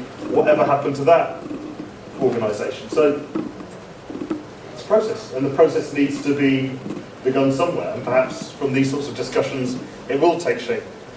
Left communism, Pannekerk and the rest, I think the short answer is probably not. I mean, there's a reprint of Council Communism by Anton Pannekerk, and there's correspondence in Ken's files with a Canadian academic whose name passes me by. There are lots of exchange emails, and I'm guessing you sent some of those emails as the intermediary. I don't know, but there are interviews that take place. And I don't think Ken is particularly interested, or perhaps hasn't come across Pannekerk in any detail, but nevertheless the product of these interviews appears in the reissued volume of Council Communism. But again, as with the Kropotkin, if it's a good idea, it's a good idea, and if it's applicable, and we will bring it in and we will tease out all of those, everything that it has to offer. And I think that was Ken's approach. There was no dogmatism there. In fact, he reacted quite violently against dogmatism. And I can find that there's a letter in here which I might read part about to demonstrate that. I think Ken had read Pannekerk actually and didn't rate him very highly. It's my recollection. But on the workers' control question, I think John Hughes was one of the people that used to come regularly to the IWC conferences. He was principal of the trade union. Well, he was principal of Ruskin College, and he ran the trade union research unit there. And he was very much about the frontier of workers' control, which moved back and forth in terms of where you made some gains and whether you could hold on to those gains. And that kind of approach has its relevance, I think, today. In the early 80s, Ken took the view that Mrs. Thatcher had put paid to the Institute for Workers' Control. I think that was a bit premature, really, and in fact, the IWC conferences continued into the early 80s when we had more to do with democratising the Labour Party. And that was a successful political campaign as far as it went. The idea was to get Tony Benn as leader of the Labour Party. Well, that didn't happen. It wasn't the only idea, but that was part of the picture. But as we say, 40 years later, we got Jeremy Corbyn as a result of those changes. So, Mark, is it? Yeah, and could you stand up, please, Mark? Would you mind standing up? I think I'm loud enough sitting down. Well, it's for the camera. Yeah, I mean, rather than thinking about bringing back the IWC, it's looking at what actually is happening now, which is reclaim the power and social strike actions in support of the junior doctors and the top shop protests. And rather than thinking of actually bringing something back and trying to include those in it, it's supporting those actions that are happening now by young people who actually know what the issues are. I mean, one of the big gaps in here, I would assume, is obviously an environmental issue, because at the time it wasn't a major issue or a pressing kind of like concern. And in terms of the ways that you can actually do direct action, in terms of police powers now, the ways you can take strikes, can employees take strikes, or do other people have to take strikes on behalf of them? That is the question. And so I would suggest, rather than reintroducing the idea, this is good stuff to feed in. Yeah, this is really interesting stuff to feed in into regenerating the trade union movement that acts in a work acts much more in the kind of models that Occupy, for example, work in, rather than thinking in the way that we normally think about trade unions. Thank you. I've only seen Ken coach once. That was in 1984, and the general feeling among some people was that he was a rather academic sort of person, and sort of slightly distant, would talk about things but wouldn't actually get involved. But I didn't find that at all on this occasion, because it was the Nottingham East Labour Party. And he'd come to talk about something, but he said at the end of it, before I go, I've got to tell you that the whole swathe of North Notts is occupied by 10,000 police. And of course, we knew there was something going on, with Corton Wood and so on the news. But he said it in that sort of dramatic way. And he said, I suggest that people go out up to North Notts and just have a look for yourselves. So I waited at the end of the meeting and I said to him, how does one get involved? Because I've never been up to North Notts at all. The NUM were sort of taking care of themselves, sort of thing, And he said, well, I'll tell you what, there's a meeting at Bradford on Saturday, and these are the people. And he gave me some names of people, and he said, these are your contacts, and Paul Wetton is up there, and they're trying to sort something out. So with a friend, I went up to Retford, and then that sort of built up to a whole range of things afterwards, when we had a demonstration of about 7,000 miners in Nottingham about 2 weeks later, I think it was. It all escalated from that. So he was very interventionist. I'm sorry, it's not a question, but he wasn't an academic, I've got some whizzo ideas, I think if we do this, we'll all be happy. He was very interventionist and sort of knew people and was constantly mobilising people, and I think that's an aspect that people overlook now. In relation to Mark's point, as a university needs to come out of uni and go into employment, because of the lack of primary and secondary industry, because that's all been taken away now, there's actually almost like a massive decentralisation of industry. So it's really hard if you're working in services, which is pretty much all the work that's going here. Like I came out of uni, I went into hospitality, that was it, that was the only job going. Which means that how can you have a strike against something such as a ridiculous minimum wage where you live on like 14,000 a year, offset by the idea of a living wage, which is like 22 grand. I don't know anyone below 25 who earns that amount of money. But how are you meant to have like a strike in the hospitality industry? How are you meant to do that?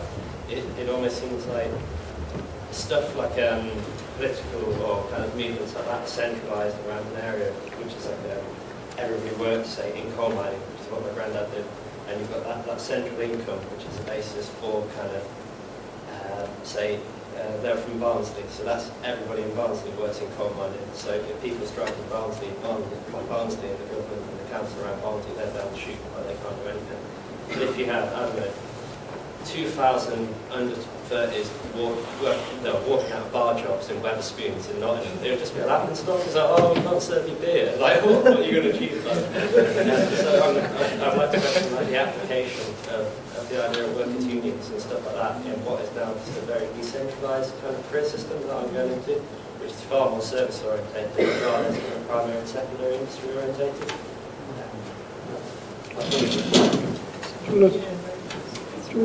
If we take those three first, and then we'll come back to some more. Before I do that, I'll just read this about Ken's approach. Well, I like the turn of phrase, so that's why I'm quoting it. This is a letter to the editor of The Week, which is a position Ken once held, and it's dated July the 6th, 1967, and he is objecting to the tone that's been taken in a particular article, and this is an article that addresses the docks, one of the docks disputes that was happening at the time, and Ken concludes, I won't go into the precise details of what he's referring to, but he says, "Show me a shrill internecine factional argument, and I will show you people who are not interested in the main enemy." And I think that's speak quite loudly to a number of things that are happening at the minute. If anyone's been to a Labour Party meeting recently, or indeed read the front page of The Guardian. Environmental issues. Well, it's 1967 we're addressing now, but I think it's 1973. Ken edits and publishes a book called Socialism and the Environment, which I think is one of the very first texts where, in the post-war period at least, post-Morris and so on and so forth, where socialists seriously address the impact of environmental destruction and the implications of that on the socialist idea. So that's there. There's a lot there. Invitation to find out more. But in terms of not reviving, I couldn't agree more. And likewise, the questions that you asked. These are the questions. These are important questions that need an answer. But you're not necessarily going to get an answer from somebody who's read lots of books or who's done something a particular way for a very long period of time. The answer to those sorts of questions comes from the sort of fora and the sorts of environment that were fostered by the IWC. It comes from debate and discussion. It comes from getting lots of other people, for instance, in a particular industry together and people asking themselves, what can we do here? You know, the products of the IWC, in terms of the documents and plans, were not written by Ken Coates and Tony Topham. You know, the many, many thousands of pages, millions of words, did not spring uniquely from their pen. They were collective products. Ken and Tony, they were driving forces organisationally, and they'd spent a long time, those 4 years, before they actually got trade unionists in any number to one of their meetings. It must have been quite lonely meetings before that, were spent honing their ideas and teasing things out. But it was the process. It was gathering people together and asking the big questions. And I think, Ivan doesn't like Wizzo ideas, and I can't blame him. After 15 years of sitting in rooms listening to Wizzo ideas that didn't really go anywhere, I think his aversion to those I share them. But there were plenty of ideas in these boxes and in Ken's writing, but I think they relate to real practical approaches to the socialist idea. But they are deeply informed by a long-standing study of socialism and the tradition of Marxism. I mean, Nicole, who's here, has just transcribed Ken's degree thesis, his BA thesis, which I think Bill found in a cupboard at the University of Nottingham. I mean, there may be other copies somewhere, but this is Ken's essay on Marx's theory of alienation, which I think very few people, probably 1, 2, 3, 4, and 5 Ken, probably 2 others, the examiners, have ever read, or perhaps Jill, who may have helped type it up, who knows, who was there typing it. But a lot of the Coates from the late 60s, a lot of the Coates that you see in the writings on workers' control, and later are found in those pages. The ideas that he has absorbed, the ideas that he has interrogated, do find expression in practical reality, and hopefully it might find its way into a book at some point. that thesis, and if it ever does, it should be read by people. But from Winslow ideas to practical reality, I think that's, by way of discussion, I think that's what we're talking about. Yeah, Social Costs of Business Enterprise, the book by Capp, was one that Ken and Michael Barrett Brown particularly rated, and that was, I think, the background to the social cost, the book on the environment and socialism, which gave rise to the Socialist Environmental Research Association, CERA. So, I mean, they were engaged on that front from a fairly early stage. On the question of the service industries, Francis O'Grady, who is the General Secretary of the TUC, frequently invokes the case, is it Roxy Cinemas in London? Ritzy Cinemas, where they successfully persuaded the proprietor to begin to pay the London living wage after a series of actions. I mean, yes, it is a different world. And one of the impressive things about Frances O'Grady, and I think she is a very open and also committed trade unionist, is that she wants to engage with local initiatives. We recently had a meeting at the TUC to do with Mike Cooley's Architecture B book, about which there was a previous session here a few weeks ago. And prior to that meeting, she'd been talking to some of the local energy initiatives in London, which are to do with sustainable communities and sustainable energy approaches and self-organisation in those things. I mean, she's a rather unusual General Secretary of the TUC, and we're fortunate to have her. And her formation was through the Institute for Workers' Control, her political formation in many respects. So, there was some other, Ian, and then somebody here. Reminiscing about the first week, Ken, I think I was drunk, having been to the university department Christmas dinner, and I thought I'd asked him a humdinger of a question about the conflicts that were breaking out in Eastern Europe, and I didn't expect anybody to be able to answer that, because I'd dreamed it up and created it in a way that you couldn't possibly answer, and he came straight back in a very learned but very engaging. So he listened to the question, he probably saw that I was a bit drunk, and phrased a perfect response that really, through that experience, made me admire and want to know more about what was going on. The second time, I think, was outside the Co-op in Clifton, campaign when he was an MEP, campaigning for a local councillor, and we got a little table outside Clifton, and that became a little island of intellectual activity, and it was a place where we were going to win, because, you know, and we were part of. So Ken could relate to people, speak in a language that meant something to them and was meaningful. But I'm wondering about how Ken would respond to the situation now. See, my guess is, I bet Andreas is going, but there's the big meeting, the World Social Forum in Montreal coming up. And there are all sorts of exciting ideas and developments. And I don't think we've got anybody now as a public intellectual kind of making that accessible, so that the sense that we could engage as a community or whatever in those debates. So we're kind of really missing. And where are these public intellectuals, and where's that forum that allows people to engage and feel that we're part of this world? Because there are some exciting ideas out there, and we really ought to be part of them and with it. But it's not easy. We need him back. Thank you. Yes, please. Would you mind standing up? If I have to. I did a trade release course when I was a member of the NUN in the late 70s, early 80s with Ken Coates. And it was when there was, the BBC were putting out something called Democracy at Work. Basically, there was some prospect of workers' representation, and they thought they had to come up with an educational package to prepare people to assume this role, this role. And I remember Ken Coates as being, I didn't have a lot to do with him, but he struck me as very much a and both person rather than an either or person.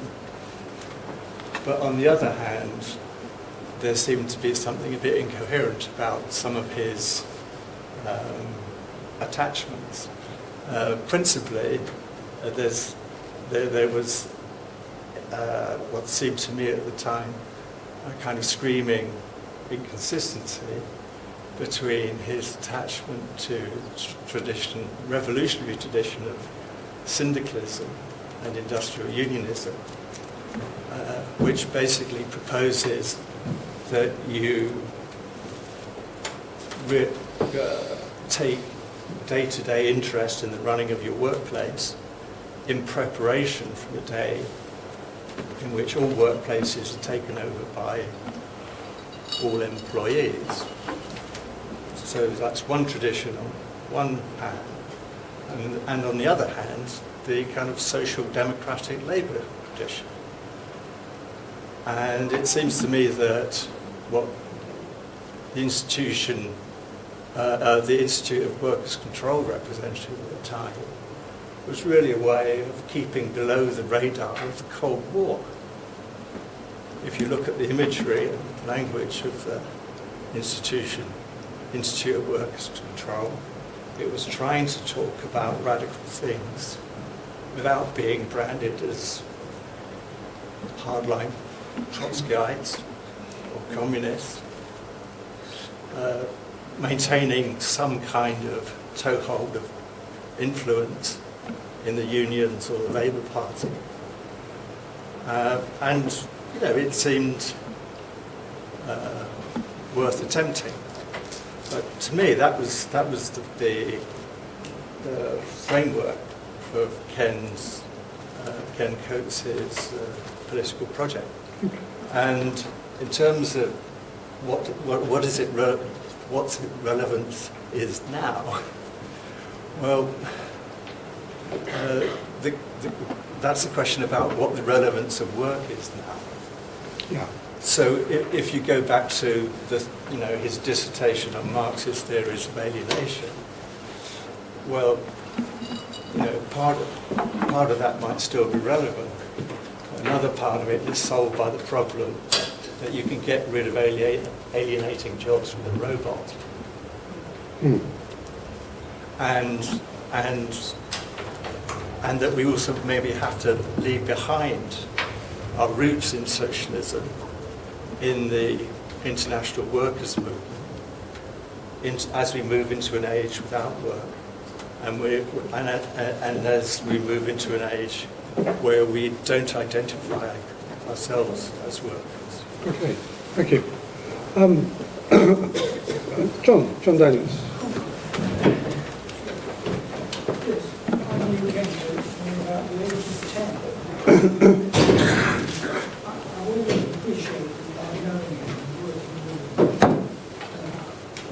Many tales to tell about what French happened.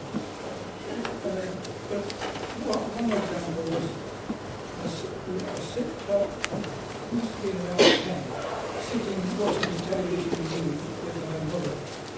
And all of a sudden, there was this photographs of the uproarious meeting in Dahog. And I saw my father being carried out, he was large, carried out by various slave students, and also Ken Coates being pushed out of the door, waiting for his out there. He was a splendid fellow. Yes. And I had the privilege of working with him at the printing press. Well, in a role that didn't actually take me, I participated in workers' control. I was always focused on the government. Times were difficult, but Ken always demonstrated to me the energy. He always led from the front. He always worked so tremendously hard. some of the photographs and illustrations that he put into the magazines were the result of hours of going through, looking at books and so on, taking proofs to him at sort of 1:30 in the morning. He was a great one. Thank you. Yeah. Ross, that's the last one then. Just want to comment on one of the areas that Ken's work hasn't been mentioned yet, which is about nuclear disarmament. And Bertrand Russell Peace Foundation became a real debating area in how we would respond to cruise missiles. And many people were arguing for rebuilding CND, and Ken was arguing for a broader canvas, which became END, European Nuclear Disarmament, where he worked with the late Anne Kestenbaum locally very much to build a nuclear disarmament organisation that also had links to Eastern Europe, because I think that he saw the weak link here in our campaigning was that we were campaigning against our government, that we were under criticism from the right by saying, well, who over there is campaigning against their nuclear weapons? And Ken and Anne wanted to build those links, and did so with the human rights movements in East Europe, particularly around the dissident churches. And there were a lot of interesting debates about that. And Ken and I actually argued quite a bit about it, and I argued with Anne quite a bit about it. In fact, the first time Anne and I met, we had a furious argument, and ended up working really, really closely together on the basis of, in Nottingham CND, there were a group of 3 of us who were the kind of core people, one anarchist, one left Labour, and one Quaker, working on the basis that if we agreed on something, there was a fairly good chance that the whole organisation would come behind us. But I think Ken was in the background to all of those discussions, trying to raise the debate so that we weren't just saying, we hate nuclear weapons, let's chain ourselves to a tractor or a nuclear missile, let's make links with other people overseas, and he was brilliant at that. Thank you. Yeah. Tom, do you want to... I'll sum up very briefly, and mainly with addressing your comments, because I think they're important and interesting comments, and they alight on, I think, part of Ken's uniqueness, actually, in terms of what he did as a political project. I mean, it can be argued, and it has been argued quite vociferously, that the split in the socialist movement, the disruption between the anarchists and those who sought reform or those who sought some form of state socialism, was a huge mistake. I think it's probably the case, and we've unnaturally been split apart, where ideas have been demarcated, where there have been no go areas for thought and activity, and I think that is an enormous and a great shame. I've met a number of people now who have said to me, oh, Ken, he was just a syndicalist, or oh, Ken, he was just a social democrat, or Ken, he was a trot, and actually he was none of those things. But Ken was interested in social democracy, he was interested in syndicalism, he had a deep understanding and knowledge and was involved for a time in the Trotskyist movement. Those things are certainly there. But I think the phrase revolutionary in content reformist, what's the...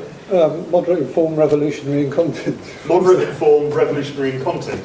There's apparently a phrase that Ken would refer to on a number of occasions. And I think that's the kernel of it. I think that he was looking for practical ways forward. He was looking for ways to cohere groups of workers and groups of socialists together. And I think it would be a mistake to imagine that Ken avoided the realities of the Cold War in any way, shape or form. I mean, here we've addressed some aspects of the concept of workers' control and poverty, but, and Ross has introduced the question of nuclear disarmament. I mean, we have only looked at a fraction of what is there, and hopefully we'll have other sessions to look at other things. But certainly Ken was in the forefront of confronting the realities of the situation that the Cold War threw up, and he didn't always make very many friends for doing so. But I think that, and that refers to, one of the ways that Michael Barrett Brown, who was another person who worked with Ken for a very long time, characterised him. He had very strong tastes politically, and he held very strong views about certain things. And he could and would argue, and he would encourage and organise, I believe, the venues for these arguments to take place, journals for these arguments to be conducted, opportunities for these arguments to be had out. But there was a practical focus. He wanted something to happen. The record demonstrates that he would not and could not, I think physically, could not stand by while stuff was happening, and he had an opportunity, or saw an opportunity, to organise an intervention. And I think we should stand on our own 2 feet. I don't think we should necessarily be asking, what would Ken Coates do now? But I don't think it hurts to sort of ask that question privately from time to time, and look to the resource that he has left us, and the history and the ideas that are there, and use that as a basis for some of what we do going forward. I think that's it. What Ian said, we miss him, and I think we do miss him. But actually he's left us quite a lot of things that can help us in a variety of ways. Tom's mentioned Joe a few times. Joe has now left. He's Joe Guinan from Democracy Collaborative, it's called, which is run from an address in Tacoma Park, MD. Is that Madison in the States? Is that?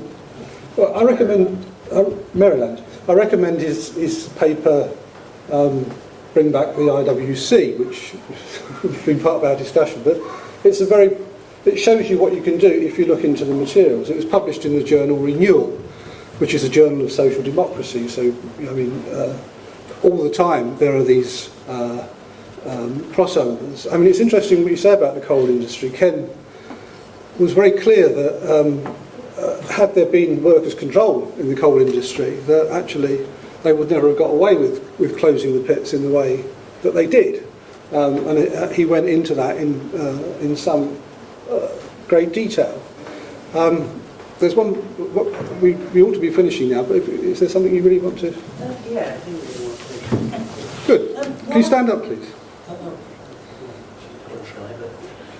Why is it that socialists, it's so hard for socialists to convey what they believe to working class people and make it popular without crises? Because the only reason that there's now this resurgence of people, and I'm one of them, looking at socialism and thinking about it, is due to this crisis, due to the bailing out of the banks, the rise of neoliberalism, and people realising that their life's going to be precariat employment. Things are getting worse. Things are moving in the opposite direction.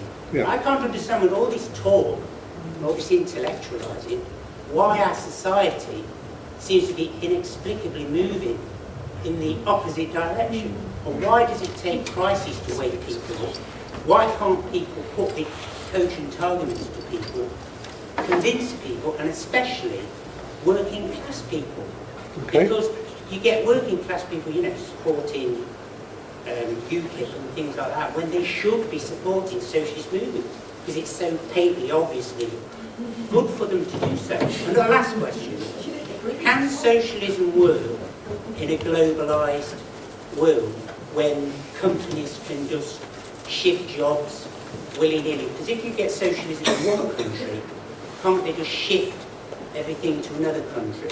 So would a socialist revolution be global, which I would guess would be virtually impossible? Or can you have it in one country? Thank you. A couple of big ones there. We work at a adjourn to the King's Head round the corner, so we might find it a little easier to unravel some of these things. But do you want to say something in direct response, Tom, or would you rather go to the pub? Would I rather go to the pub or talk about Ken Coates? It's difficult. You can do both. I can do both. And they're big and fundamental questions, but there is a lot that needs untangling there. I mean, what do you mean by revolution? Are all socialists looking for it? Is this revolution who's it going to be led by?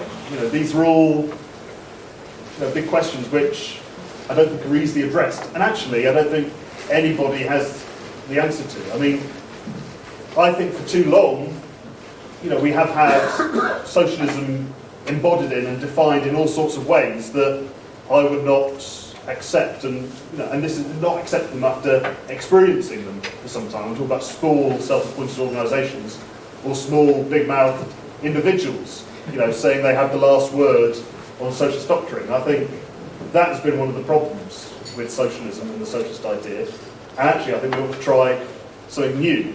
And I think if we're going to take an approach to socialism, it has to be one where the sorts of questions you've asked are taken seriously, but where there should be no expectation that an individual is going to provide the answer. I think the answers to those sorts of questions are collective. And I think the way we get some sort of sensible collective discussion and some sensible collective way forward is to engage in an open way with these ideas, but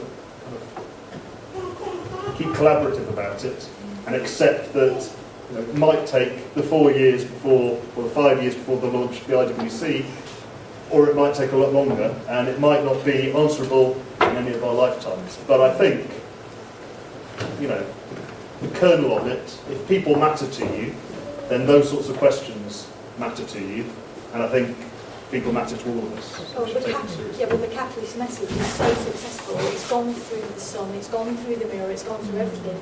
I live on a very typical working class street, and you've asked exactly what I'm going to. It's nicknamed Benefit Street where I live because it looks like Coronation Street.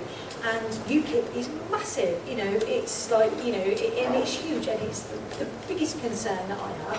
I'm a green socialist, and it's probably one of the biggest things that, that you could ever be criticised for is, one, be a socialist. I'm also vegan, so I'm really sorry. And that, that's just one of the things. But, I did that to offset flying, because I quite like flying, and, there's this like guilt thing. But why is it such a dirty word to be a socialist, which is essentially community living? We are a global community, and and I know that what's the word? I'm singing to the correct. Can somebody else say? I'm preaching to the perverted.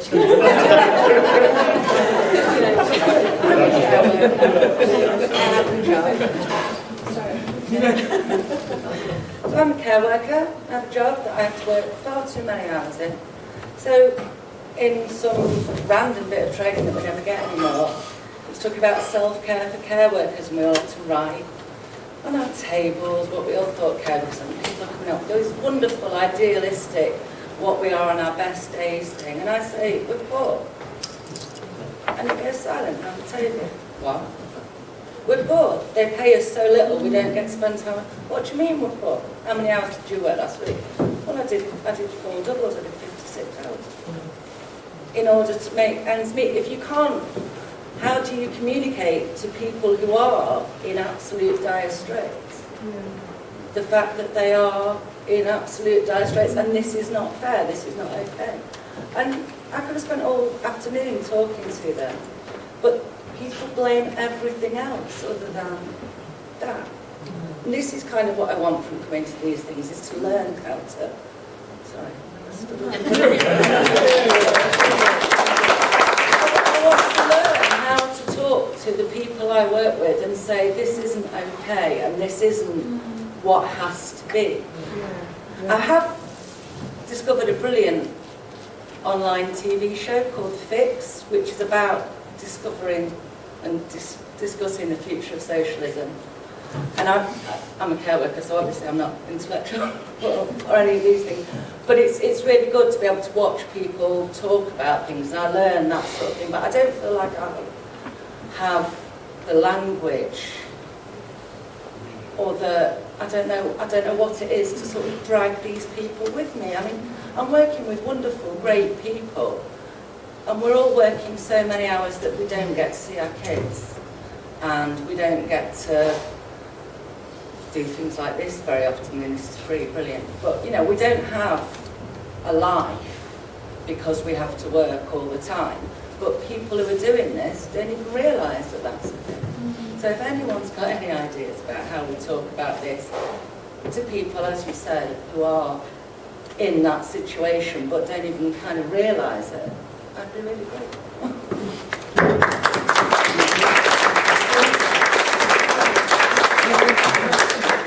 Beyond wage slavery. I'm talking to you. you lot. Beyond, As you say, I'm singing to the choir, I'm not talking to people. we called it beyond wage slavery for a reason. I mean, Ken was good at those kinds of titles and those kinds of thoughts that really people could grasp and embrace in a way that related to them.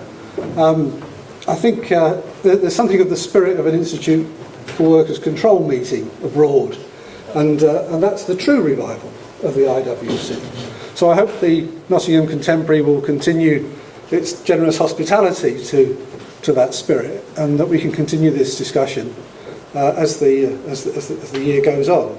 But thank you to the Nottingham Contemporary for making us very welcome this evening. You might like to see Simon Starling's exhibition upstairs before it closes in a few... I don't mean tonight, but before it closes in a few weeks' time. That's another story relating to the Cold War and a number of other issues. Thank you all for coming. Thank you.